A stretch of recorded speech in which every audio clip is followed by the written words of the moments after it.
So tell me again what you said about nail you're in a game, how much you liked it. First, does what I said make sense to you? What you said makes perfect sense.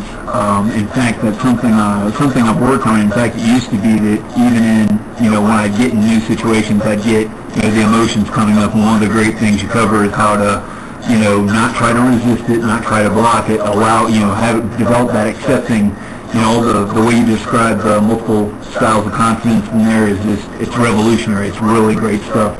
And that's definitely helped me with the new people. What I guess, and it makes sense for the relationships I'm in too. It just seems like there's real friction in me being able to step out the same way. And I think it's just like you're talking about. They try to push my buttons. But I was wondering, I've never tried this, but this just occurred to me now. Have you ever done like anchors, say, with that witness consciousness or anything like that to help you step out? Or Yes. These are excellent questions.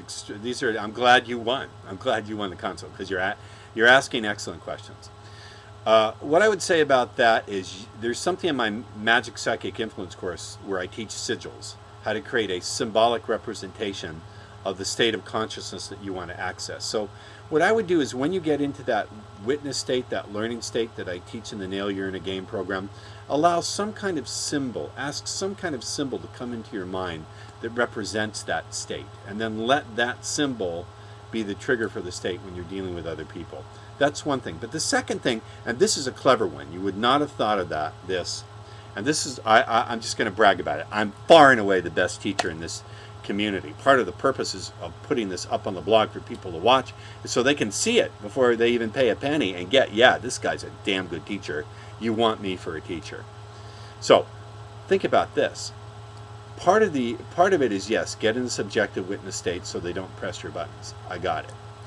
But another part of it is developing a sort of acceptance of the uncertainty of dealing with these people, is letting it be okay that you don't know what's going to happen and not letting that break down your intent or the clarity of your mind. So in other words, if you can have that experience of, feeling a little bit shut down or feeling a little bit nervous, have the full, complete experience of how it feels in the body without letting it control the decisions you make about your behavior. If you can be okay with being uncertain, rather than trying to get certain it's going to work before you try it, then you're going to really untie that big knot. You understand what I'm saying? Does that make any sense? So yes, I can certainly give you tools to assist you in being in that learning, that witness state more frequently, how to call it back up, but also on the other side of it, I can assist you in being less in need of that kind of certainty. Does that make sense? Definitely, and I think you're absolutely right. That's probably what it is. I just need to. I've done a lot of work. It's funny in meditation to develop that kind of accepting state, or like Shinzen calls it, equanimity. I guess that's just the area where I still got a challenge with it. So I've got to practice that more. Have that. And I haven't thought of that. Even though you kind of go ahead and Nail You're in a Game, I never thought of bringing the symbol or sigil into the maybe visualize. Are you just using like a visualization of it to trigger the state, or? Exactly so. But let me make a point here.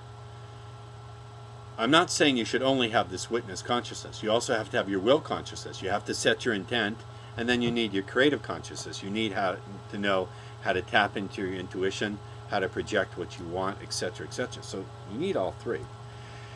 And I should also say, I only teach what I view to be practical and really workable. I don't teach states of consciousness because it's airy-fairy, I'm doing it because these are profoundly powerful, practical tools. The state of consciousness with which you approach a problem will determine how you can even think or act around and through that problem. So it's crucial. It's not enough to give you a model to follow out in the world. That's required, but it's not enough. Does that make sense?